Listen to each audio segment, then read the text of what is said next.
কত যুবক স্কুল কলেজে পড়িয়া কি পরিমাণ যে সম্মান নিয়ে কথা বলে আলেমদের সাথে, ইমামের সাথে। মনে হয় আমার দিল শান্ত, আমার রুমাল দিয়া ওর পা মুছে দেই, এত ভালো লাগে ব্যবহার।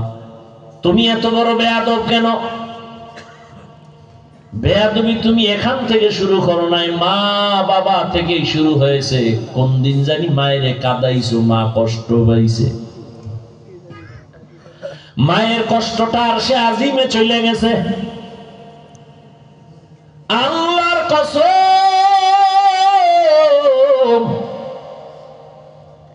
মা বাবার অন্তরে কষ্ট দিবি, জীবনের সফলতার মুখ দেখবি না।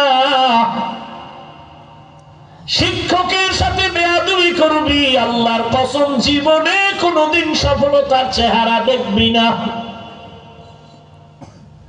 ওই মা যেই পরিমাণ চোখের পানি আর ত্যাগ তোমার আমার পেছনে দিয়েছেন, চামড়া দিয়া জুতা বানাইলেও ঋণ আদায় হবে না। জীবনের মূল কষ্ট মায়ের প্রসব বেদনা,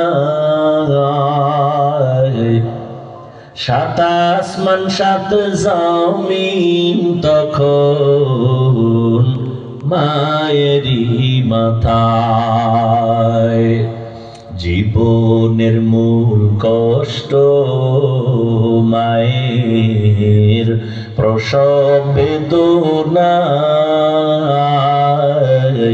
সাত আসমান সাত জমিন তখন মায়েরই মাথায়। আমার সুন্দর মুখ দেখে মায়ের, আমার সুন্দর মুখ দেখে মায়ের, ব্যথা যায় দেয় হাসাইয়া।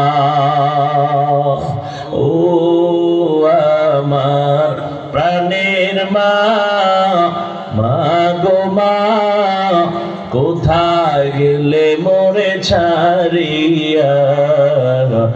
জনম দুঃখী ইয়াতীম আমি, চাই না কেহ ফিরিয়া।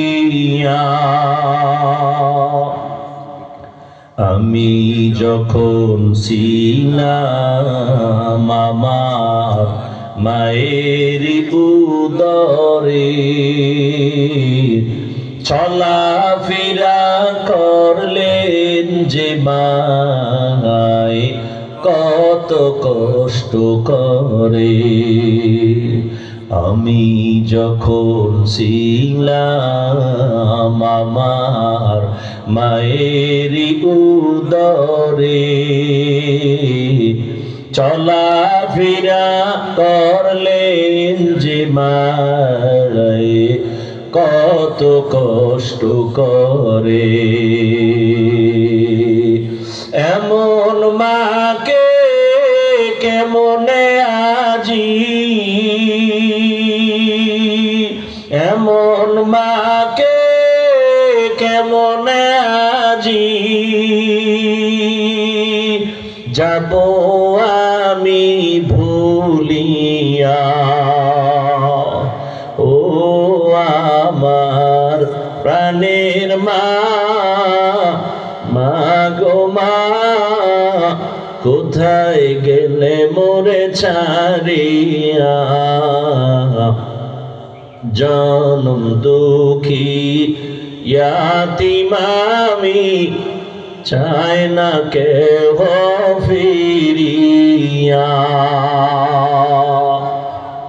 ও আমার কলিজার যুবক, ওই মায়ের নেক নজর নিয়ে সামনে আগাও, জীবন ধন্য হয়ে যাবে। মাদেরকেও বলবো, রে মা, একটা নেককার সন্তান রেখে যান, আদবওয়ালা আদর্শওয়ালা ডাক্তার সন্তান রেখে যান। জীবন সন্তানেরও ফুলের মতো হবে, আর এর বরকতে আপনারও জীবনটা কবরে শান্তির হবে। যুবক বাবারা, এখনো সময় আছে গুণের মানুষ হওয়ার জন্য। ওলামায়ে কেরামের নেক নজর লাগাও, শিক্ষকের দোয়া নিয়া, মা বাবার দোয়া নিয়া। এখনো সময় আছে, তওবা করে নামাজ আদায় করো, লেখাপড়া যাই করো, কোনোদিন যেন মুরব্বীরা কোনো তোমার আচরণে কষ্ট না পায়। আল্লাহ সবাইকে গুণের মানুষ হওয়ার তৌফিক দান করেন, আমিন। আলহামদুলিল্লাহ।